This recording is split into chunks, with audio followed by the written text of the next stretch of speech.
Okay, so without further ado, I'm going to introduce Joran and Stefan, who are going to be talking to us about Yealink and firmware vulnerabilities. And actually, at the start of WHY, their company has just turned 23 years old, so congratulations on that.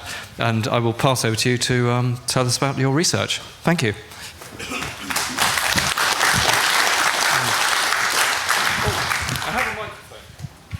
Yes, thank you so much for the nice introduction, and thank you all for coming. We really appreciate your interest in our work. So let's get started with the talk.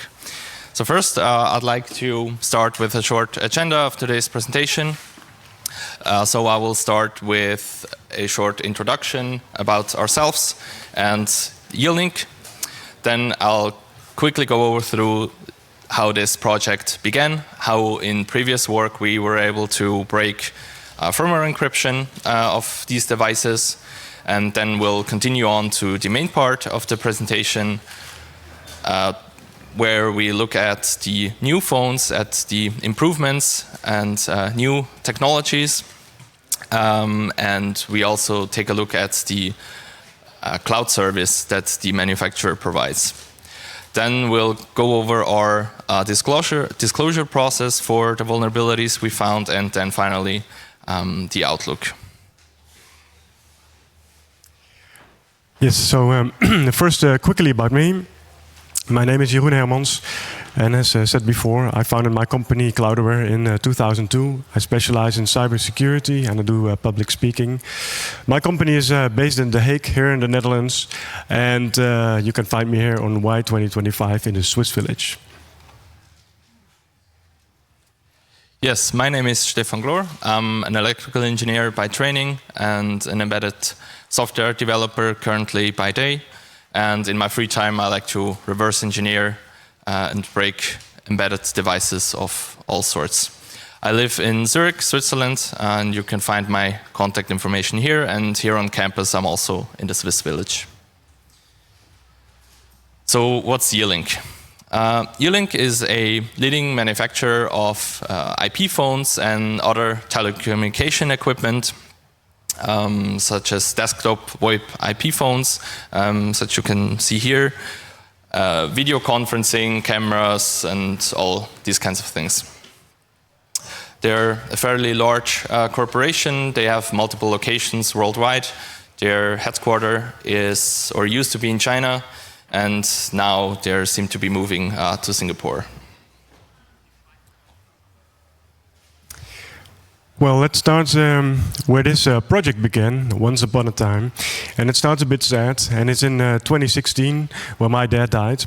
And I had to move a lot of telecom equipment to the garage of my parents' place.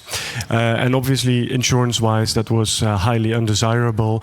And I actually had to hire private security to guard my parents' place while my father was being buried. So I knew something had to change, and provisioning is the word that you use then. So provisioning basically means that you ship the equipment directly to your customer, and the first time the equipment boots, it gets configured automatically. When I started implementing this provisioning system, I immediately found that there was an AIS key for encryption in this system that was leaked almost 10 years ago, and it was to be found on GitHub. So that was highly suboptimal. Then I started doing more research into security of Yealink more broadly in 2022. And in 2024, I met up with Stefan here. I met up in Switzerland, in Zurich, and we teamed up to bring this research to the next level.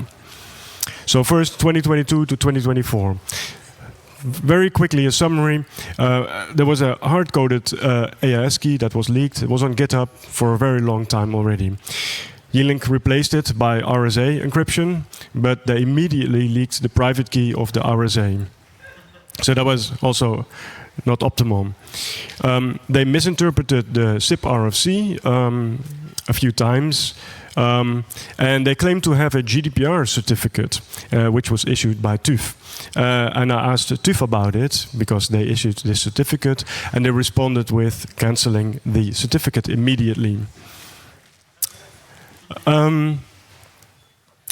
Then in the end, after publications, I was actually received legal threats by the Dutch importer of Yealink, and I received 2 summons, which caused me to hold them up during a video that I had to post online to explain things, what was happening.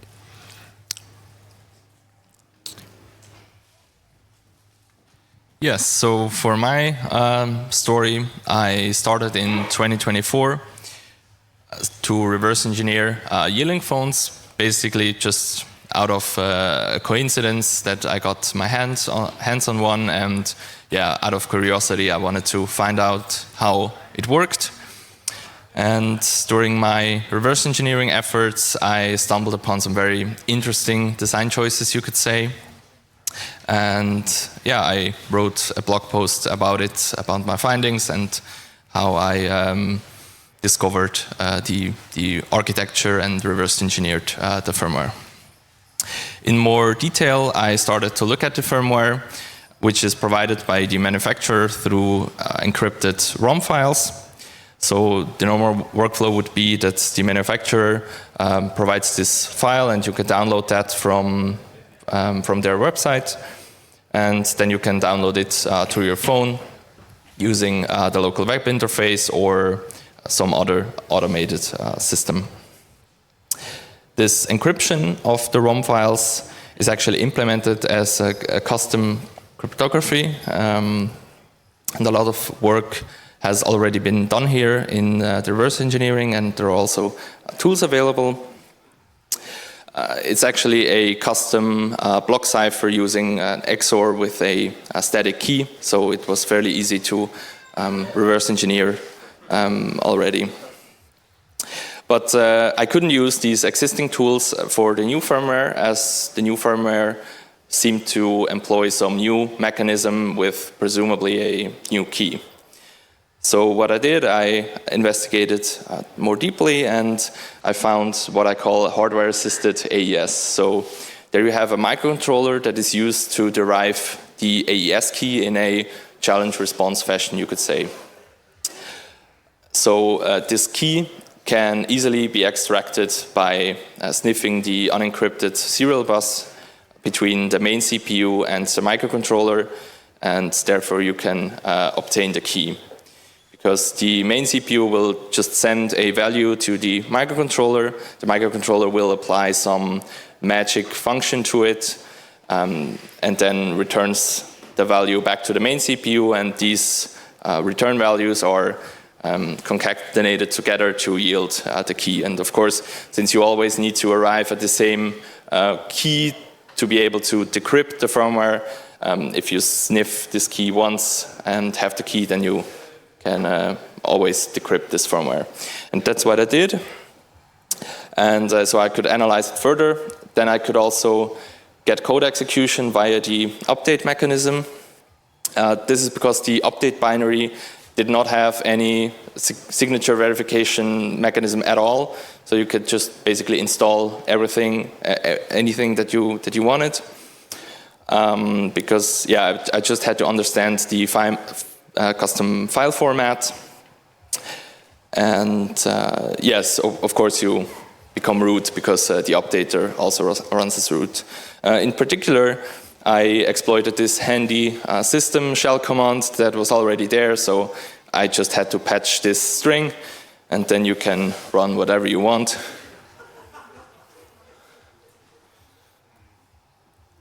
Yes, so this is then how we met. We had a mutual interest in Yealink security. So we set up the meeting in Zurich and decided to look at new Yealink models and especially their cloud infrastructure. So that has already been published mostly. That's already done in previous work. So what has changed? Surely everything's fixed now, right? So to investigate this question, we started with a new phone, in particular a SIP T44U, which you can see here. We chose this device because it's the latest from the series. It seemed to be a nice new phone that is definitely not, definitely has firmware support, so it's definitely a good choice. So I analyzed this firmware again, and what I found is that the basic custom cryptography is still the same, which kind of makes sense because presumably you need to maintain some forward and backward compatibility. Also, they're still using the same microcontroller trick to get the encryption key. But they introduced a signature check for the upgrade binary, so now it's actually not that easy anymore to get custom code running, or at least not with the same trick. And in the new hardware, they introduced a new chipset that actually allows you to do secure boot, and they did implement that with a hardware trust anchor, so that's actually a nice improvement there security-wise. So, cloud provisioning, what could possibly go wrong? So let's first have a look at what cloud provisioning is. And I made a picture for this. And on the left-hand side, you can see a Yealink phone, just like you can see here. And in the middle, you can see the internet. And on the right-hand side, you see the Yealink-controlled RPS server, the remote provisioning service. First, the phone asks, so where can I find my configuration? So the question is not, what is my configuration? It asks, where is my configuration? The RPS server by Yealink responds by, here are the credentials and URL to access your configuration. It then asks, hello, I'm device XYZ, give me my configuration to the customer provisioning server. This can be a customer-controlled provisioning server, could be some external service. And that server responds with an XML document that says, here's the configuration. So, what is in this provisioning data? Well, it's a huge template document. I urge you to have a look at it. There's a lot of information in there, but let's have a look at a few. SIP credentials, obviously, username, password, SIP server URL. There's phone book data in there. You don't want that leaked. The provisioning server credentials, AES key, HTTP authentication information. Network information of your company, VLAN information, TR69, server certificate, XML push server URLs, LDAP credentials, you name it. There's user data in there, BLF, busy lamp fields. Those are the shiny lights that you see on the edge here that indicate whether the CEO is actually in a call or not. Hot desking information is also in there. Action URLs that you can set for callbacks to a web server. And much, much more. It's a huge document, and I urge you to have a look at it.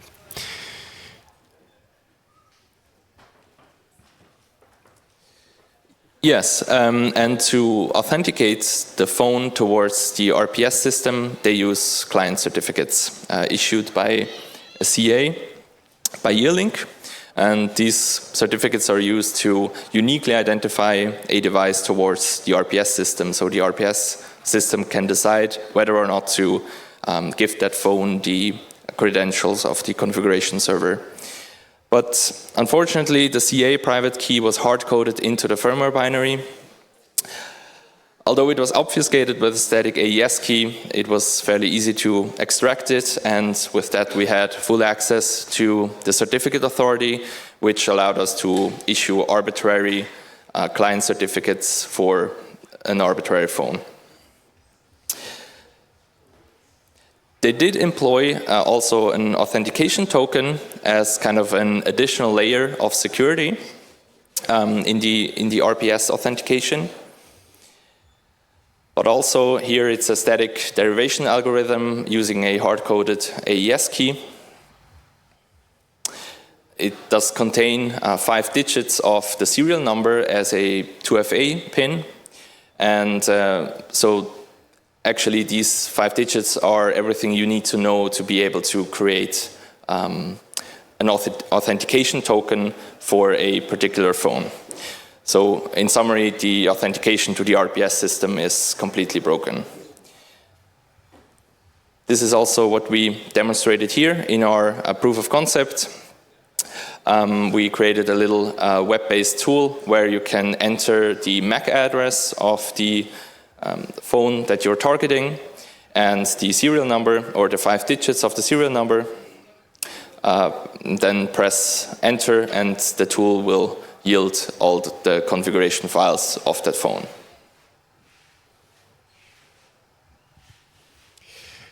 Yes, so this is the second round of publications that I'm doing at Yealink. And the last time, Yealink was not very happy with me.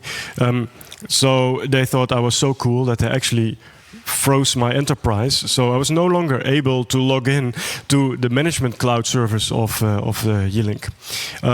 That was very unfortunate. Luckily, the RPS management platform also has an API.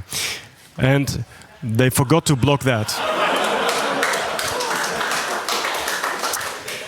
So that was a bit unfortunate. But luckily, there was a CVE issued, and it is a bit a lengthy document, but I think you can look it up under this number.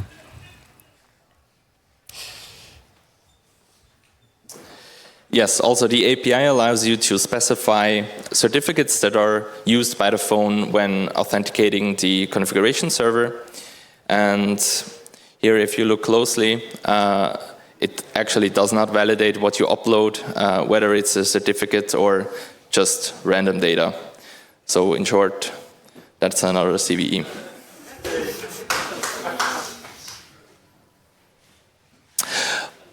Also, what about rate limits? I mean, we saw this, that you need the serial number in order to create the authentication token.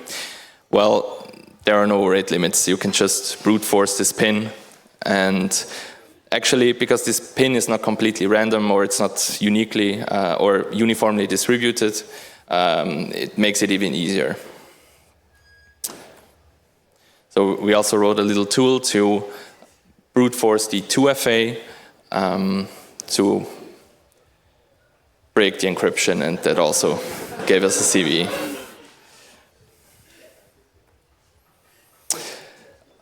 Also, the API allows you to enumerate MAC addresses, so you can just iterate through MAC addresses to see whether or not they are enrolled in the RPS service. So,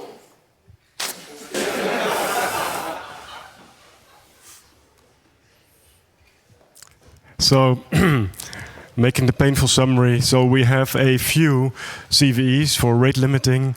The API lacks rate limiting. We have an authentication bypass for blocked accounts. We have a certificate upload function that lacks input validation. And we actually have 2 CVEs that are actually assigned and not published yet. One is for the leaked private key of the certificate authority, and one is for the AIS key for the encryption of the firmware. One more thing. Welcome everyone to Europe. And in Europe, we have the GDPR. On the website of Yealink, you can find that they're very proud to have this logo on there. And it says download report. So obviously, I want to have a look at this report, because the last one was retracted by TÜV.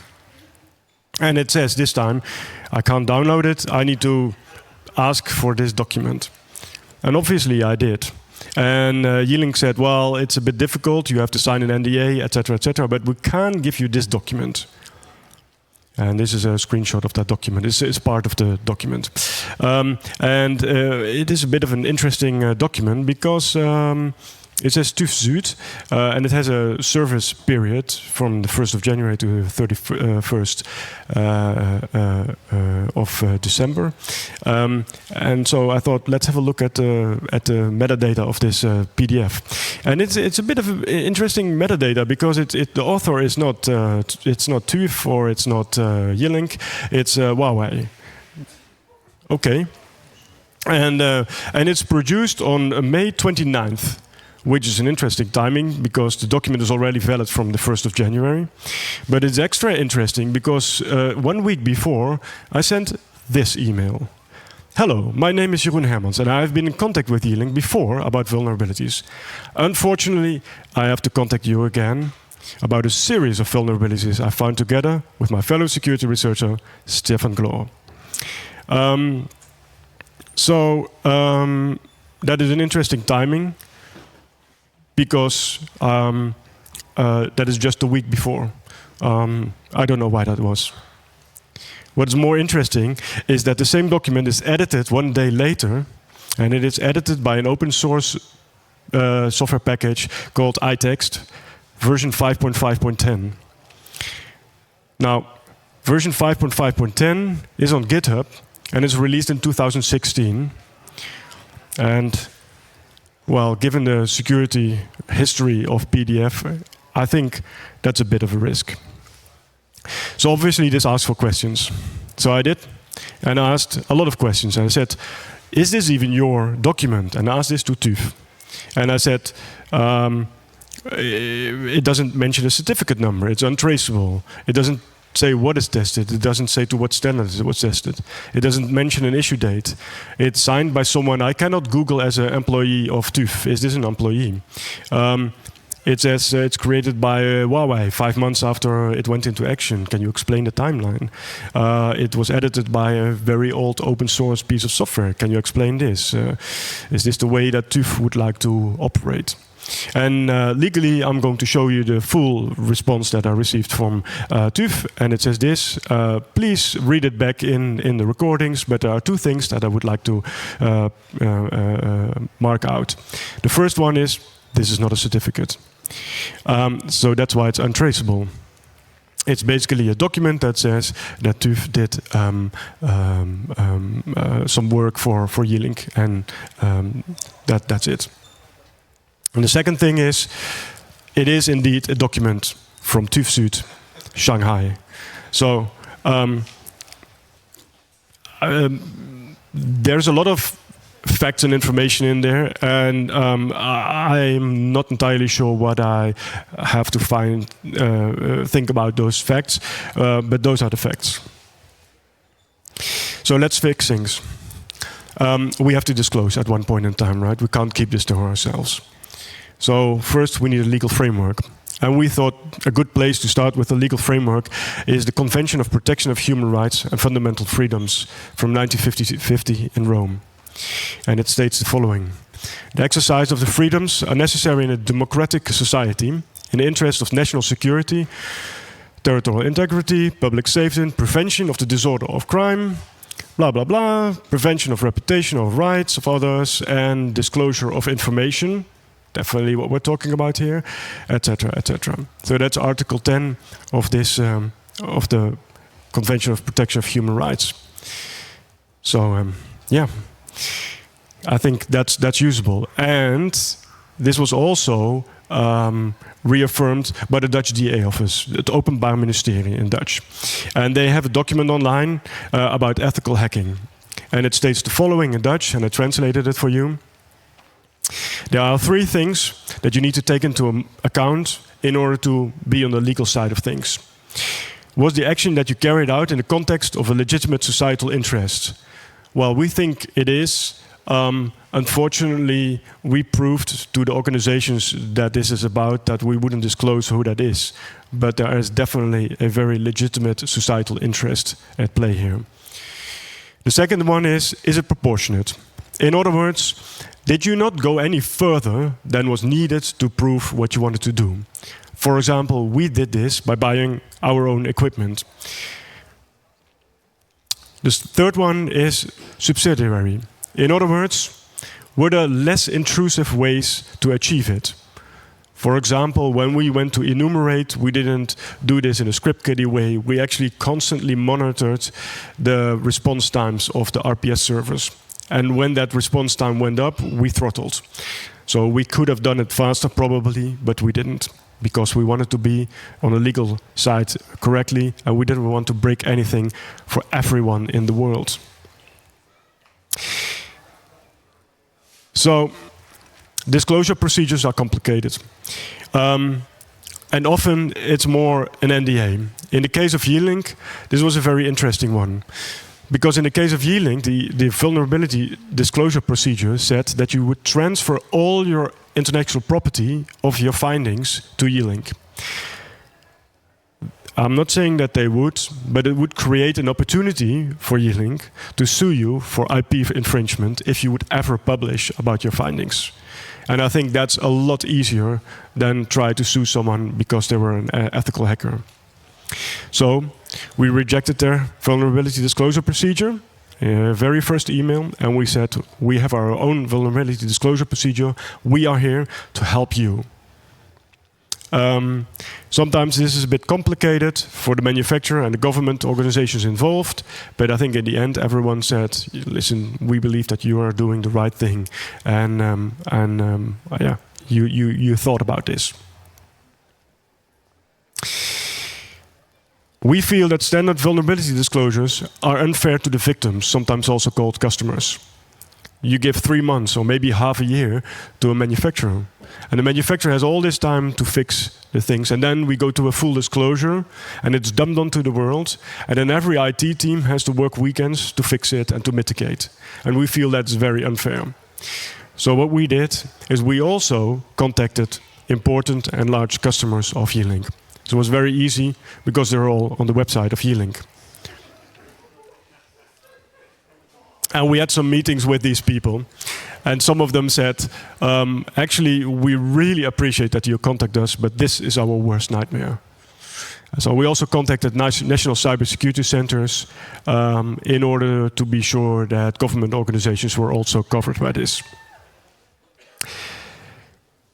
So, timeline is, we contacted Yealink on May 19th, just before that TÜV document, remember? And they responded with advising to update all your firmware. And they did that last time too. They stated again that this is only about end-of-life devices. And obviously there are security issues with end-of-life devices. We cannot say anything about end-of-life devices. But in fact, we actually bought the very latest and newest of their phones. So this is absolutely untrue. And unfortunately, very quickly after we started our vulnerability disclosure, the manufacturer went public with their advisory. Now that's new. And that also created a situation where we had to act ourselves, which is not the way we wanted to do. It led to a few publications on our own blog posts. Das Netz ist politisch published an amazing document, an amazing article by Marcel Waldvogel. He's actually here today. The document is, the article is amazing, and I urge you to read it. It's in German, but Google Translate will obviously help you. Well, we already saw a lot of CVEs, and there are more to come. I think Yealink also saw that going full public with their advisory was maybe not the best idea. So they said, now it's a non-public link. And you can no longer access it. Because, and you can see it there in the quote, it's not my wording, it's theirs. It has confidential client communication in it. Now, it's their wording, not mine. I don't want to change anything about that. So I asked for a access code, because obviously this is about our disclosure, and I think it would be interesting to read what the manufacturers themselves want to disclose about it. Unfortunately, they didn't react to that request. Fortunately, we are security experts. So we asked, can you give the access code? We are security experts, so we looked in the source code.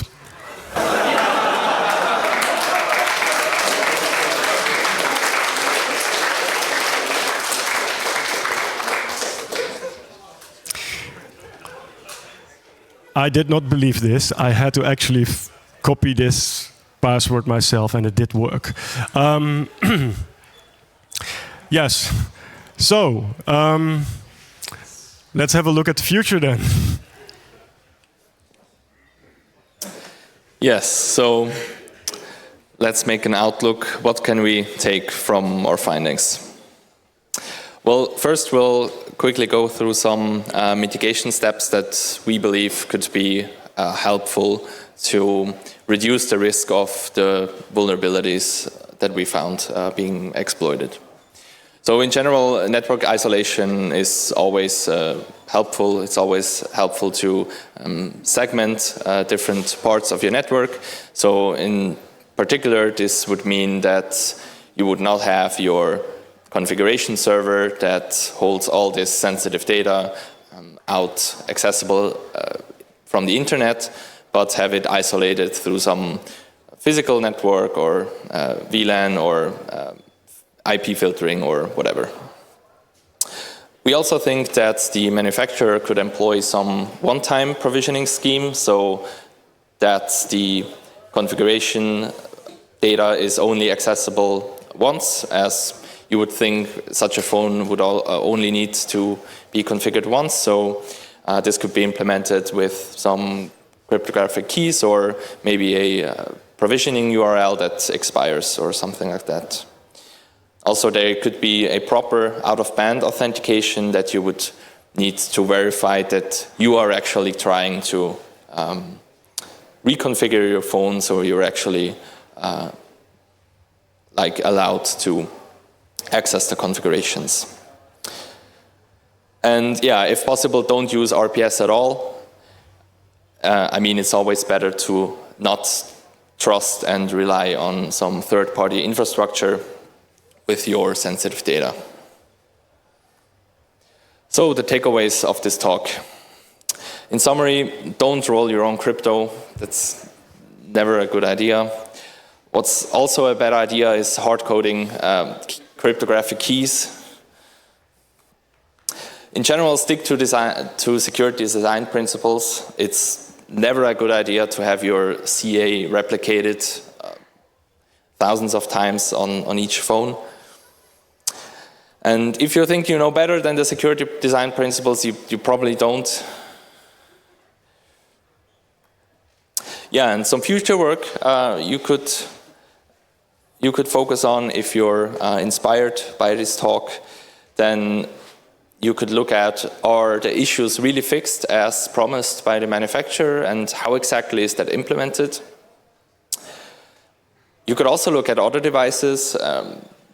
They have a lot of different devices, different categories of devices.